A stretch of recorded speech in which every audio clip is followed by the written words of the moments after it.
Ladies and gentlemen, Sony Santa Monica.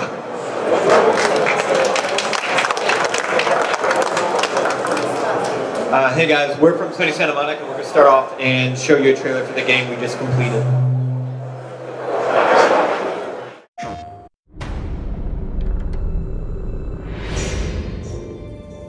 I pledged an oath in blood.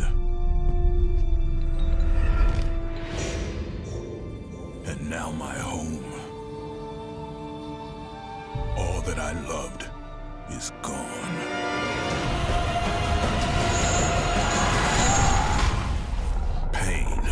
Is all I have left. Hello, Kratos.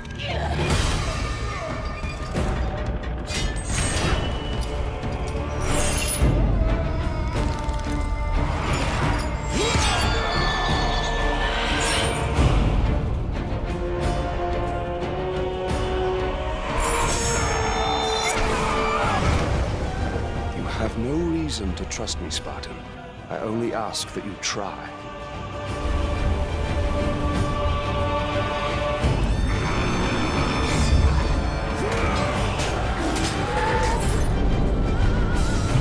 An army in disarray. Return to us, General.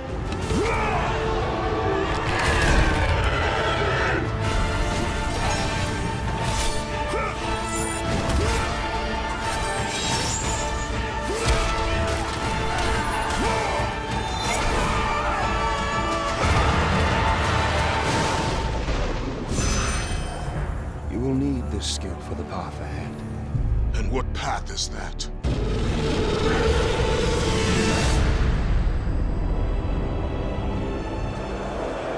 So that's a little bit about our work and who we are, and what we're going to do today is talk to you guys about how we do it and how we use ZBrush to do this. So instead of showing you guys one character through the pipeline, since there's 4 of us and each character is so incredibly different, we wanted to kind of give you a run through of the pipeline with different characters that kind of best represent them.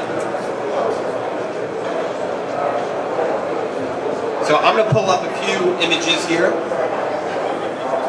And basically what, at Sony, the way we first start a character is there is a concept artist before us. So the concept artist is working with the art director and the game director to come up with actual visual look of what this character is going to look like in game. Sometimes when we're given a piece of concept art for something like this was a slave and then like a heck of a grunt where once again you can see the parasite has infested itself into a slave and what it evolved to. This was something that was given to, I think, like Sam and Jim at one point, and you know, you basically just kind of break down the character for what it is and know how to move on.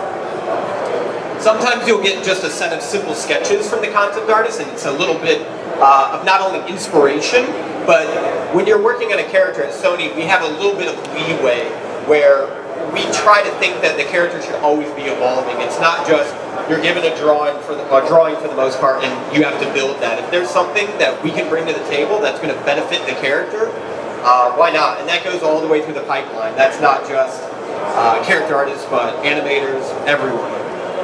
Yeah, sometimes some of our pieces will be completed and they'll go to animation and they were like, well, we would like it if it would move differently and we will just remake parts of that character so it'll animate better. These are certain situations, like this is how the Physical Fury first started off, and this is kind of a good example where we want to talk about the first meeting that we have is something we call a kickoff meeting for a character. So at Sony, when we have a kickoff meeting for a character, we basically get a group of people, everyone that's going to be involved in this character, whether it's the animator, the character artist, the concept artist, the combat designer. There's a lot of people that work on all these different characters. So this was the final concept for the Physical Fury. And you can see that she has like this kind of like bird-type chest. There's the holes in the chest that Dustin was talking about. All of this slightly changes. And one thing that we ask in the interview, especially for concept art, is are you comfortable with iteration? Because there's never the situation where we just build something and pass it off and then you'll never touch it again. There's many times that even too we'll have to update someone else's work, or someone will be out of town and someone will work on it, or like, hey, you know, can you give me a hand with this? So through this process in the kickoff meeting, we'll learn a few things. Not only like who's building it and how to build it, but also certain situations like what's working and what's not working. What's going to change when we get into 3D, and then kind of like what are going to be some situations that are going to change once we get into animation. So We'll also, for kind of some more major characters, get an orthographic view. An orthographic view is a really nice way for us as a character artist to not have too many questions of what's going on, but this character is, in one sense, extremely complicated, and it's going to be a big focal point in the story. You're kind of like, I don't really want to spend a lot of time guessing. I want it to be very clear as what everything is. But still, things slightly do change. Like, you'll notice her armor. It makes for a great silhouette, makes a great image. But as far as animation goes, she'd basically be committing suicide every time she raised her hands to attack Kratos and stabbing herself in the head. So that's something that, you know, once again, kind of evolved a little bit. So what he's doing right now is you can actually change the opacity of the entire ZBrush interface to reveal something that you have on your desktop. I find this is kind of a handy feature. You don't have to worry about importing a file into the scene or anything like that. How many of you guys are absolutely like brand new to ZBrush? Okay, so there's a decent amount of people. It's always interesting coming to SIGGRAPH and you see how many people, like how many of you guys are familiar with ZBrush? Quite a bit. There's so many features that you think is something simple that's been there forever, like Z-spheres. And you're like, well, like how many of you guys know about Z-spheres? A lot of you. But how many of you thought about like when see-through came out? Many of you guys know about see-through? It's just, I mean, it's literally the simplest thing. I'll show it to you real quick. Basically up here in the top right, you see this little button that says see-through. And what it allows me to do is literally adjust the whole opacity of the interface to ZBrush. So essentially what I can do is set that opacity lower. And when I'm working in here, when I hover on the actual canvas, ZBrush's interface will be clear, so if you have a very specific piece of concept art or orthographic view that you really need to follow, you basically have that template or that guideline for you. Think of it almost like as a light box in animation, where you have an animation table, you have a cell underneath it with a light.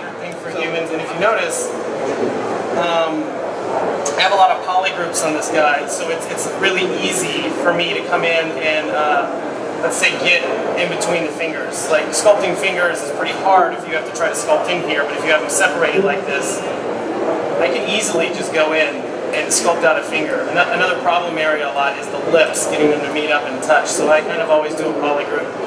Right here to separate the bottom of the jaw from the top of the head. And this will allow me to really easily kind of come in there and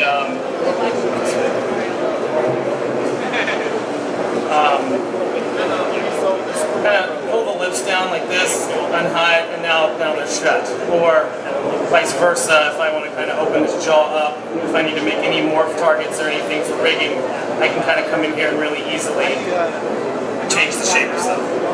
Another good point about these polygroups is that when I made this model to generate these polygroups, I gave it UVs, and these UVs are not for texturing at all. These UVs are to define the polygroups, because sometimes, inevitably through import and export,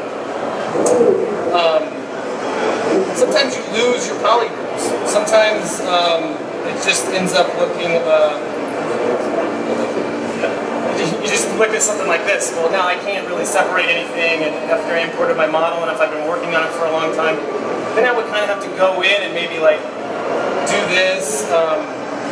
Oh, and now I have a new polygroup, but that would take forever. If you set it up with UVs, you can just hit this auto groups with UVs, and they're all back.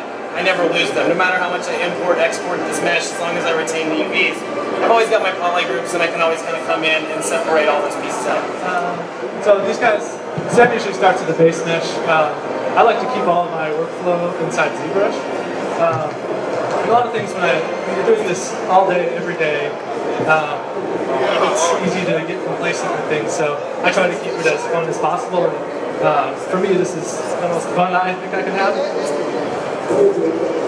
So I usually start with Dynamesh, so I'll just take a sphere here. So during God of War Ascension at one point, Pixelogic and Paul contacted us and was like, hey, there's going to be something coming out that you guys are going to be really excited about, like, you're going to want to get into this. And for some reason we were just kind of hesitant, like, hey, it's cool, like, what else cool can you guys do? And we started beta testing, and the beta testing was Dynamesh. And it blew our minds. If you're not familiar with Dynamesh, Jim Liddy is able to take this sphere, and when you see the sphere stretching out, you'll see those polygons stretching. So it's like, how could Jim possibly, or anybody for that sake, make a character out of literally a sphere and some tubes?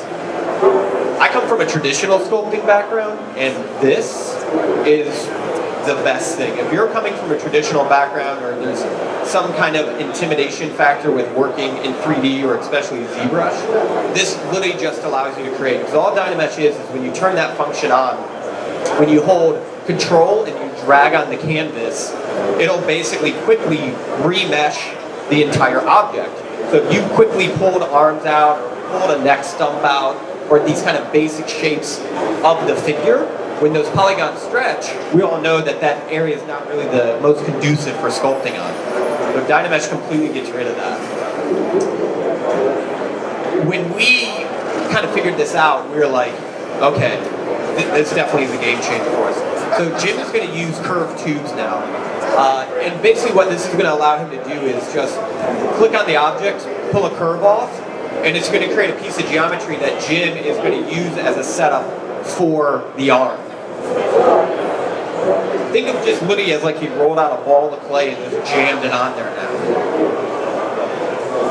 And when he's happy with that shape, he Dynameshed, and you'll notice now that is one consecutive mesh. It's all one thing that's going to allow him to sculpt in between there.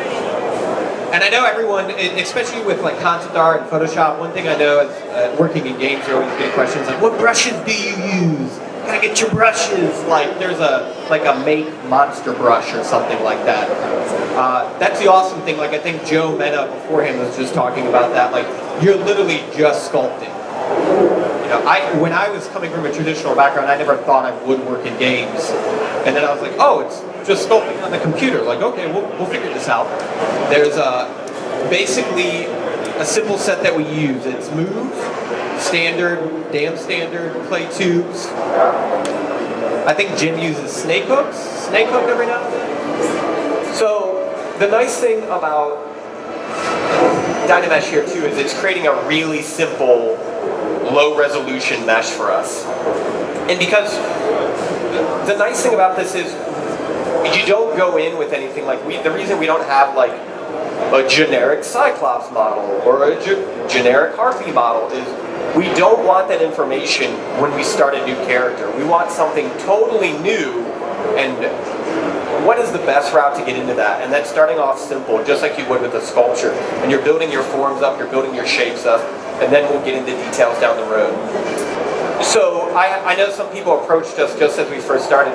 Kind of another way this whole process for us started is something that we refer to as lunch crunch. So Jim came from a company called ArenaNet, and there's an artist there a lot of people know who works at DreamWorks now named Danny Williams, or Point Pusher. Big CG guy, very nice guy, and Danny basically is the one that coined the term lunch crunch. So what lunch crunch is basically you have an hour during lunch. Do you stuff your face, or do you make something cool? Do you sketch? And we were doing like I teach some classes online, and I was doing responding to some student work during lunch, and Jim was like, oh, I'll just hang out with you and work, and then we'll go grab a quick bite. I respond to my students, I do a few sculpt overs, and I come over to Jim's desk, and like in half an hour with Dynamesh, there's like Super Mario, like Mario Brother, like just hanging out. And I'm like, when did you start that? He's like, oh, I just started like right now. I was like, wait, so like in 30 minutes you basically sculpted a head. And he was like, yeah, I mean, it's rough, it's a sketch, but Dynamesh and the speed of ZBrush really allows you to just sketch. Like you can literally be sculpting in seconds. So then everyone else on the team kind of saw this, and then the next day I was like, oh, like I want to do a lunch crunch. So then it was like, all right, you're doing Mario, and I did the Goomba. Like a super awkward looking little mushroom with a butt crack. And then other people started to get in on it, and Kate Calloway, one of the character artists who can't be here right now, he jumped in on it, and next thing you know, I think we were doing He-Man, Batman, and the theme that we would always do with everyone is each person got a week. So I don't know if you guys have noticed, but I'm a giant nerd, so when it was my week, I was like, oh, we're doing Batman, hands down. So I sculpted a Joker quick to kind of define the style, and then every day that week, I think it was like Monday we came in and someone started doing Killer Croc, someone started doing Mr. Freeze, and everyone did something. So literally in like 2 days we had the whole like Batman's Rogues gallery ready to go. And you guys can see this thread on ZBrush Central. I'm sure it's buried deep down inside some forum. If you do like a Google search or look on ZBrush Central, like Sony Santa Monica Lunch Crunch, I'm sure you can find some information in there. Not only did we post all the images that we made during those lunch breaks, but we also posted time-lapse videos to all of this. So literally, it's just a sped-up version, even though this is, I mean, this is the thing I turn around and it's like, oh, yep, all the major forms are already there. You know, like that's pretty impressive. Like imagine if you had to poly model all of that out. I would be doing something else.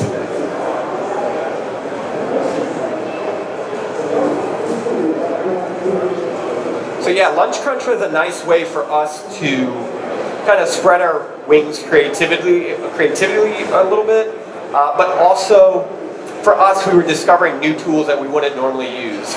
Like these guys swore by curves. Yeah, it was almost like exercising or training for a big game. I mean, even though we work all day and we do this stuff, Lunch Crunch was kind of our chance to kind of hone our skills and try out stuff that we wouldn't normally use in production because we're unfamiliar with it. And it ended up broadening our skills, I think, a lot because each one of us would kind of approach a situation differently. And watching those time lapses, when I would watch the other guys' time lapse videos, they would approach a form or a shape in a completely different way or use a different tool or a different technique. And I think all of us, it really benefited all of our workflows just being able to have access to those time-lapse videos and work from them. Yeah, I can't agree more with that because it's interesting too, like on a game, our lead, Patrick Murphy, I think did a pretty good job of making sure there's a consistency between all the characters. Because these characters all live in this world together, so there should be some consistent art direction. But then the nice thing about having 5 or 6 different individuals make these characters, there are these subtle touches that make them different, because since we're all different, you know, it feels a little more real and more lived in. But when we would do Lunch Crunch, like Sam has a really cool kind of like loose, painterly vibe to his work where you can kind of see brush strokes in it. And it was like this nice, fresh, raw, energetic look to it. And it's really cool being able to see how other people work and kind of adapting that to your workflow and kind of seeing what works for you. And then too, it was a nice way of like challenging each other because we'd start off, we're like, all right, we're doing Lunch Crunch, we're making stuff. And then all of a sudden someone painted one. And we're like, oh, okay, I guess we're painting it now. Okay, somebody added arms. We put arms on it. Okay, you need to slow down a little bit. We got to eat at some point. So I really suggest it. There's many other studios that do it as well and have a kind of a consistent vibe with it. And unfortunately, due to production schedules and you know, different things at work, we didn't always have time for it in the end. But there was a good period of time that we really enjoyed it. Another thing I wanted to talk about here too is, like, you guys can already start to feel what's coming out here, is we wanted to do something that was God of War inspired. So Jim definitely did his fair share of Cyclopses, and so he's roughing out a nice Cyclops for you that I will then paint down the road for you guys. One thing we did recently at the end of God of War, we were lucky enough that Sony kind of rewarded us with taking a class with Scott Eaton. And I'm sure a lot of people know who Scott Eaton is. He's a great artist and he does a lot of stuff with ZBrush and a lot of training. And you'll notice even like it's cool watching Jim work now, this is something you probably wouldn't see in the Lunch Crunch videos. The chromium process, the little gray square there, everyone leaves that out. It's not there. Even in that 3D anatomical model, if you look on the shoulder, it's not there. There's a little square bone. It's always there. You can always see it. No muscles attached to it. It's like a perfect little square. And it is where, I believe, at the top of your scapula comes around and hooks over... meets your clavicle? Yeah, where it touches and meets your clavicle. But it's very apparent on everyone, and if you really start looking at photo references of anatomy, you'll start to see it, and it's always there. It doesn't matter if you're skinny or fat, it's just a bounce. Yeah, it's funny, like, after we took that class, I was walking around, and just like, a chromium process, bro. It got real awkward for like a few days after that workshop. Your sartorius is showing. It's like, tell me what's going on. But it's interesting because, especially with games, to me as a character artist, the hardest part of my job is this. I mean, especially I came from a background doing makeup effects and where we would sculpt traditional maquettes to present an idea. And there's something more interesting about a creature like this than this, an expressionless and just, I just feel like it's about to keel over.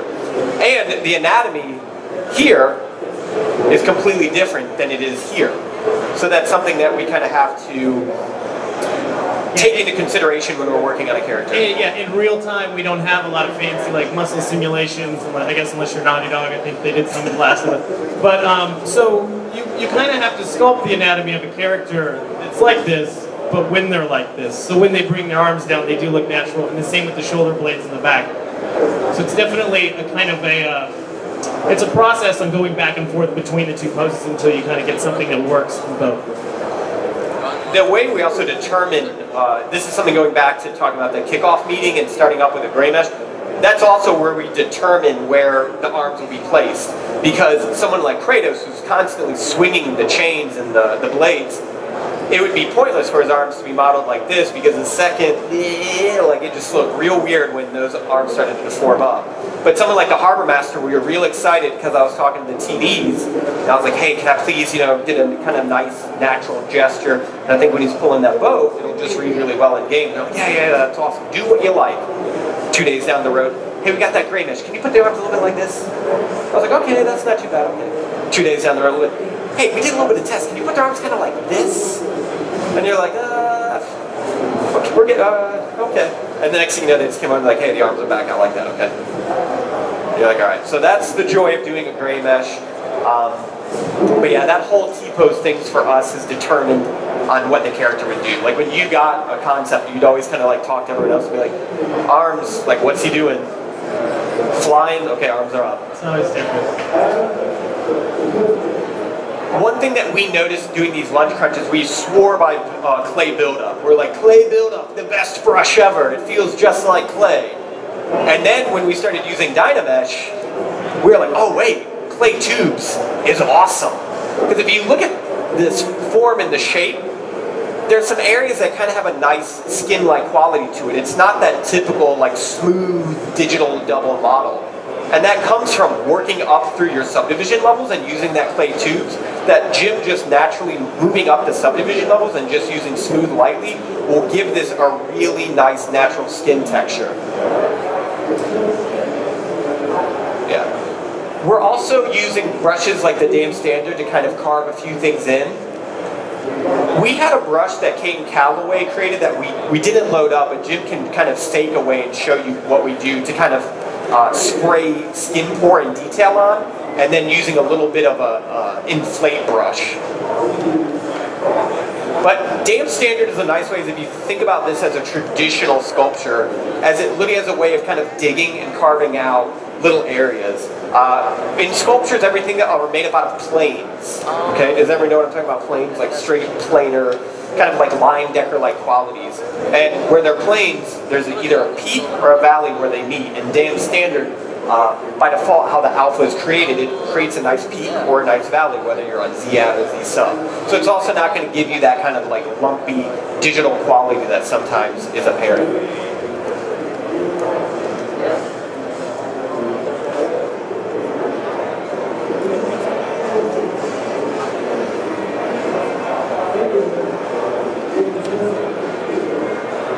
Jim's just kind of like putting some final touches. As you can see, this is like his kind of method of how he starts a model in ZBrush. And he started from a sphere and he got this far, and you can keep continuing until you have the whole character. This was done in like less than 30 minutes. He was just kind of having a good time on the stage. As you can see now, he's just brushing in these very small little details very quickly and giving more tertiary details in the skin and a more lifelike quality, so it doesn't feel so digitally sculpted.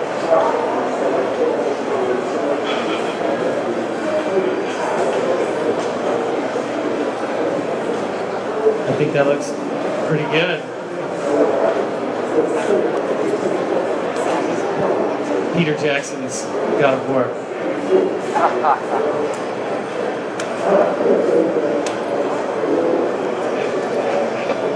All right, next up is Dustin Blattner. Yeah.